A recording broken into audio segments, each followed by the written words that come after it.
साथियों नमस्कार। मैं फिर आज ओटीएस पे चर्चा करूंगा और एक नया एपिसोड लेके आया हूं ओटीएस पर ही, वन टाइम सेटलमेंट, जिसका चौथा एपिसोड है। कि हमने जिन लोगों ने अभी इस एपिसोड को देख रहे हैं और इससे पहले वाले एपिसोड नहीं देखे हैं, तो मैं उनसे गुजारिश करूंगा कि ओटीएस पर पहले 3 एपिसोड और देखें, तभी आपको ओटीएस का पूरा प्रोसेस समझ में आएगा। ये एक अच्छा टॉपिक है, इसको समझना पड़ेगा और आपको टाइम देना पड़ेगा। यदि आपके पास शॉर्टेज है टाइम की, आप सिर्फ रील खिसकाना जानते हैं और वही देखना चाहते हैं, तो फिर ओटीएस आपको समझ में आएगा नहीं। इवन बैंकिंग ही नहीं समझ में आएगी, क्योंकि आप समझोगे नहीं, तब फिर आप किसी न किसी एजेंट, किसी न किसी बैंक के धोखे में फंसोगे और फिर कुछ मिलने वाला नहीं है। इससे अच्छा है कि अभी आप 10-15 मिनट दे दीजिए और एपिसोड को देखिए ओटीएस सेटलमेंट कैसे होगा। तो आज हम बात करते हैं ओटीएस में धोखा भी होता है और ओटीएस में 90% लोग धोखा में फंस जाते हैं। धोखे से बचने के लिए कि हमको क्या क्या उपाय करने चाहिए, समझदारी दिखानी चाहिए, और वो तभी होगा जब आप हमारे इन एपिसोड्स को देखोगे। तो ओटीएस में धोखा कैसे होता है और 90% लोग यहाँ कैसे फंस जाते हैं। अगर आपने ओटीएस में ये एक गलती कर दी तो पैसा भी गया और लोन भी बंद नहीं होगा। इसलिए सावधानी बरतें। सिर्फ पहले वाले एपिसोड में आपने देखा था कि ओटीएस कब होता है, ओटीएस बैंक कब ऑफर करता है, ओटीएस से और बैंक के बीच में आपका क्या मोल भाव होगा, नेगोशिएट होगा, कैसे कम से कम पैसे में ओटीएस कराएं। अब बात आती है, नेक्स्ट स्टेप है कि सब बातें तो ठीक हैं, लेकिन कहीं हमारे साथ धोखा तो नहीं हो जाएगा कि आपने ओटीएस भी किया और खाता भी नहीं बंद हुआ। तो हमने आपको बताया कि अगर आपने ओटीएस में गलती कर दी तो पैसा भी गया और लोन भी बंद नहीं होगा। तो सबसे पहले सच्चाई समझिए, ओटीएस में धोखा बैंक नहीं करता, ये बात भी बहुत क्लियर है। धोखा सिस्टम के बीच में बैठा एक इंसान करेगा, और वो इंसान एजेंट के रूप में ज़्यादा होगा या फिर कोई और भी हो सकता है। लेकिन डायरेक्ट बैंक आपके साथ चीट या धोखा नहीं करता है, ये बात तो बिल्कुल सही है। लेकिन आप लोग जनरली कई माध्यम मीडिएटर के बीच में फंस जाते हैं और आप उन पर ट्रस्ट कर लेते हैं और वो कुछ भी बोलने को तैयार हो जाते हैं और आप भी कुछ भी मानने के तैयार हो जाते हैं, जबकि आपके पास कॉन्फिडेंस नहीं होता है कि शाखा के शाखा प्रबंधक से मैं मिलूं डायरेक्टली, और आपको मिलना चाहिए। आप चूंकि एक लोनी है, आप बैंक को पैसा देना चाहते हैं और आप कोई गलत काम नहीं कर रहे हैं, आप डरने की जरूरत नहीं है। आप सीधा बैंक शाखा प्रबंधक के केबिन में जाइए, नॉक करिए और उसको बोलिए कि मैं ये हूँ, मेरा अकाउंट नंबर ये, मैं अकाउंट होल्डर हूँ, आपका लोन धारक हूँ और मुझे आपसे चर्चा करनी है। वो जरूर बात करेगा। तो सच्चाई समझिए कि मैंने कहा कि ओटीएस में धोखा बैंक नहीं करता है, धोखा सिस्टम के बीच बैठा इंसान करता है। ओटीएस में होने वाले 7 सबसे बड़े धोखे कौन कौन से हो सकते हैं, ध्यान से सुन लीजिए। अब फर्जी, जब मैंने अभी पिछले तीसरे एपिसोड में बताया था कि लेटर हेड का मैंने जिक्र किया था कि उसको बोलिए बैंक लेटर हेड पे लिख के दे और मोहर और साइन करके दे। तो अगर आपने बैंक में डायरेक्ट बैंक से, शाखा प्रबंधक से या लोन अधिकारी, दोनों में से अपनी आंखों के सामने उस लेटर को लिया है अपने हाथों से, फिर तो ठीक है। यदि आपको किसी ने, मीडिएटर ने आउट ऑफ बैंक आके दिया और ये डराया कि बैंक मत आना, साहब पकड़ लेंगे, जेल हो जाएगी, और आपका भी दिल कमजोर है क्योंकि आप ये लग रहा है कि आपने चोरी कर ली है, आपने 1.5 लाख रुपए का लोन 50,000 में बंद करा रहे हो, 1 लाख रुपए मार रहे हो, ऐसा आपको लगता है, लेकिन आप ऐसा कर नहीं रहे हैं। लेकिन आपने ऐसा मान लिया है, तो आप भी अंदर नहीं डर के मारे जा रहे हो और वो व्यक्ति आपसे चीट कर रहा है जो मीडिएटर है। तो लेटर हेड भी फर्जी हो सकता है ओटीएस का।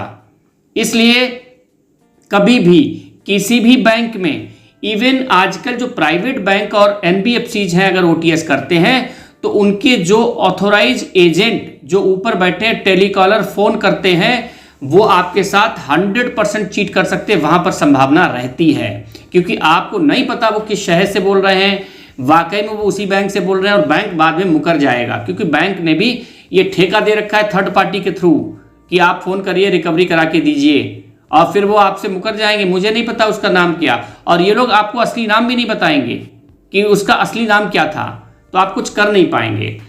तो बैंक का ओरिजिनल लेटर हेड है कि नहीं है, इसका सत्यापन कराइए, बैंक के शाखा प्रबंधक के पास लेटर ले जाइए और उसको वेरीफाई कराइए।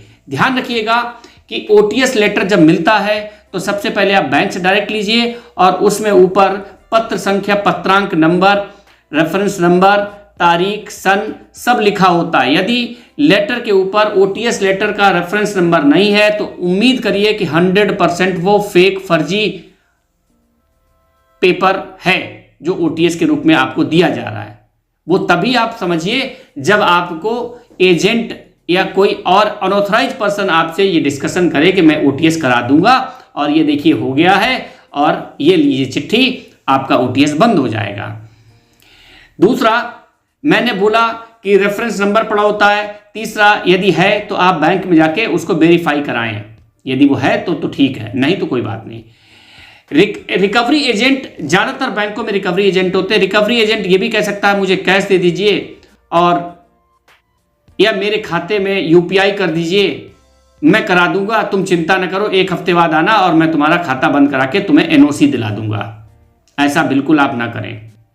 यदि आप करना चाहते हैं तो आप इतना भरोसा कर सकते हैं कि जो भी वो बात कर रहा है एक बार बैंक के शाखा प्रबंधक के बीच में जरूर डिस्कस करना चाहिए। आपको डायरेक्टली इसके बीच में कोई मीडिएटर नहीं होना चाहिए, और जो पैसा वो हाथ में मांग रहा है उसे ना देके जब डिस्कशन हो जाए और आप संतुष्ट हो जाएं तो आप बैंक के लोन खाते में ही पैसा डिपॉजिट करें। आपका लोन नहीं, एक बैंक का भी ओटीएस खाता होता है, उसको सन्ड्री अकाउंट भी कहते हैं, लोन सन्ड्री अकाउंट। उसमें जाके आपको पैसा जमा करना पड़ेगा, और वो शाखा प्रबंधक या लोन अधिकारी ही आपको खाता संख्या देगा, जमा पर्ची भरेगा, लोन नंबर डालेगा, उसकी जमा पर्ची आपको एक एक्नॉलेजमेंट रिसीविंग प्राप्त रसीद भी मिलेगी, वो आपको रखना पड़ेगा।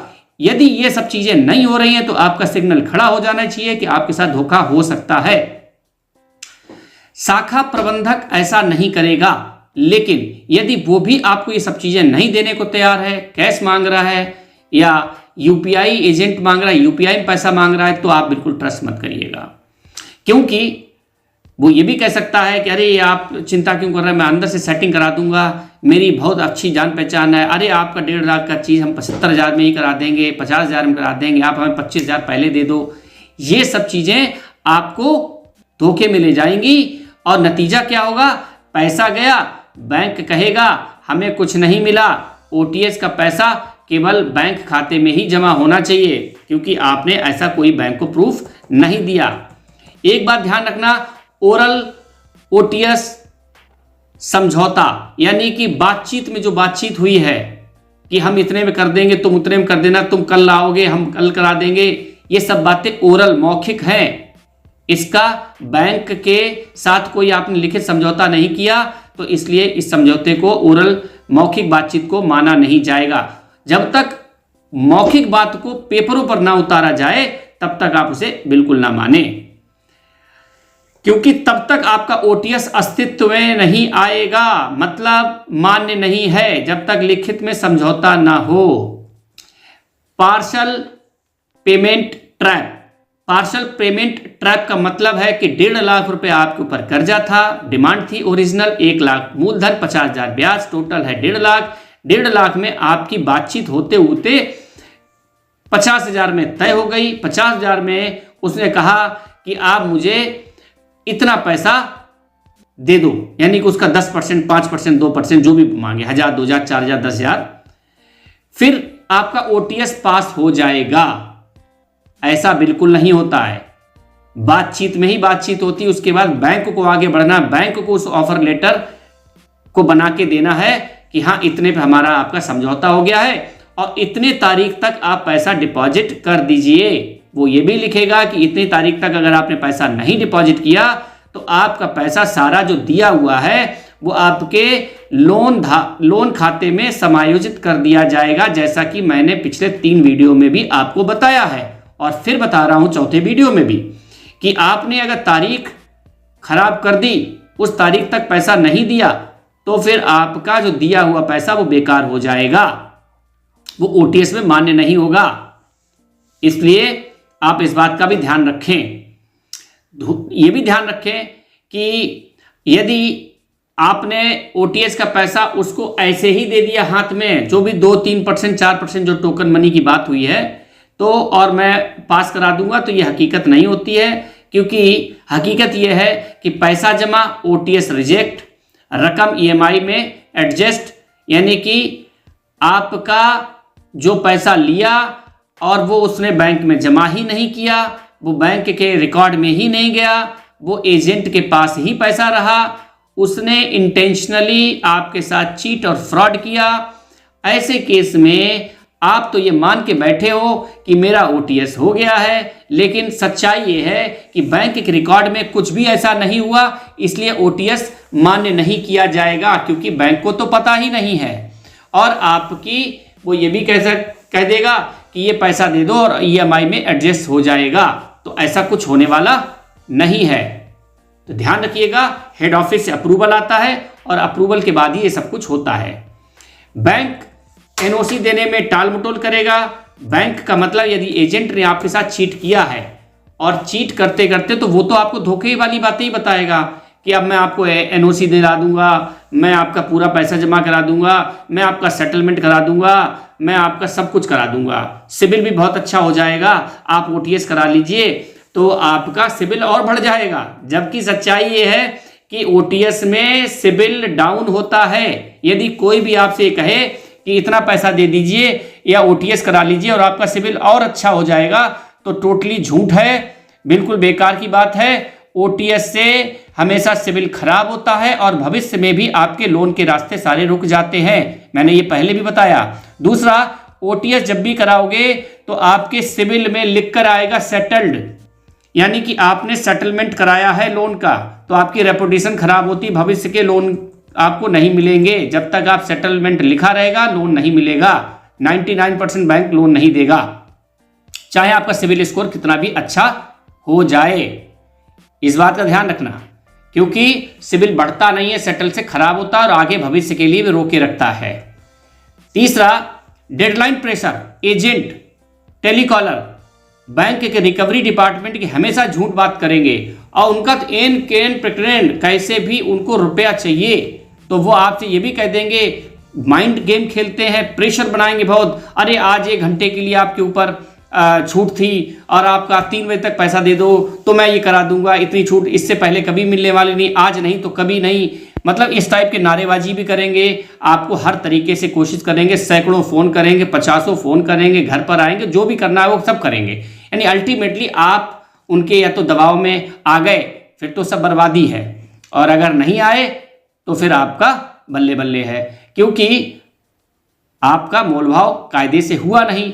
और अगर हो गया है तो आप बैंक जाइए, डायरेक्ट जमा करके आइए और लेटर लीजिए, तब तो आपका सही उपाय है। अन्यथा जितना लेट होगा उतने आपको फायदा होगा, ये मैंने पहले भी बोला था। लेकिन ध्यान रखिए, यदि आप देने में समर्थ हैं पैसा तो बैंक का जरूर दें, क्योंकि आपका भी उसमें भला है। ओटीएस की योजना के अंतर्गत पैसा जमा करोगे तो आपका उस पर सेटलमेंट लिख के आएगा, जिससे कि आपके सिबिल स्कोर पर फर्क पड़ेगा और लोन आपको मिलने में कठिनाई होगी। ध्यान रखिएगा कि खुद को कैसे बचाएं। ओटीएस का लेटर भी मिल गया, अब किसी एजेंट ने दे दिया, आपकी सिचुएशन ऐसी हो गई कि आपने मान लिया, चलिए ठीक है दे दीजिए, लेकिन अब आप हाथ पर हाथ धरे मत बैठे रहिए। उसने चिट्ठी दे दी, अब आप उस चिट्ठी को ले जाकर बैंक जाइए और संबंधित शाखा से बोलिए कि साहब ये लेटर आया है मेरे पास, इन्होंने दिया है, इसको बताइए ये लेटर सही है या गलत है, उसको वेरीफाई कराइए। खुद ब्रांच ले जाकर, किसी और को नहीं अब देना है। भुगतान केवल बैंक खाते पर ही करें। मैंने पहले भी बताया कि जो भी आप पैसा दें, जो आपका सेटलमेंट लेटर आ गया है, अब जो पैसा जमा करना बैंक के कैश काउंटर पर जाके ही कैशियर बाबू को ही पैसा दें। उससे पहले किसी भी मीडिएटर या किसी भी ऑफिसर या एजेंट को, बैंक के स्टाफ को पैसा ना दें। पूरी रकम लिखित अप्रूवल के बाद ही जमा होगी, यानी कि वो तभी जमा करेगा बैंक जब उसके पास भी कमेटी का अप्रूवल आ चुका होगा, तभी वो हाँ करेगा। और एक बात ध्यान रखिएगा, उनसे ये भी पूछ लीजिएगा कि खाता कितनी देर में बंद हो जाएगा या कितने दिन में बंद हो जाएगा। खाता जैसे बंद हो, आप वहाँ से एनओसी और no dues certificate no objection certificate और नो ड्यूज सर्टिफिकेट, आप दोनों भी ले सकते हैं। दूसरा, सिबिल अपडेट भी मांगे। यदि सिबिल, वैसे तो बैंक का इंटरनल काम है, लेकिन अगर आप देखते रहिए अपना सिबिल में भी लिख के आ जाना चाहिए कि हाँ आपका खाता बंद हो गया है। ये तो आपको करना ही करना। अब आपके साथ भी या आपके जानने वाले के साथ भी ओटीएस में क्या हुआ था, सच्चाई कमेंट में हमें लिख के बताएं। ऐसा भी कोई आपके पास एक्सपीरियंस हो तो ये नीचे कमेंट्स में जरूर लिखें, मैं भी आपको उस पर रिप्लाई करूंगा। ऐसे ही अच्छे अच्छे और सच्चे वीडियो हमारे साथ देखते रहिए बैंकिंग विद गौरव के साथ। और हाँ, जाने से पहले लाइक, कमेंट, शेयर करना ना भूलें। अब मैं फिर आपसे जल्दी ही मिलूंगा एक नए वीडियो के साथ। तब तक के लिए धन्यवाद, नमस्कार।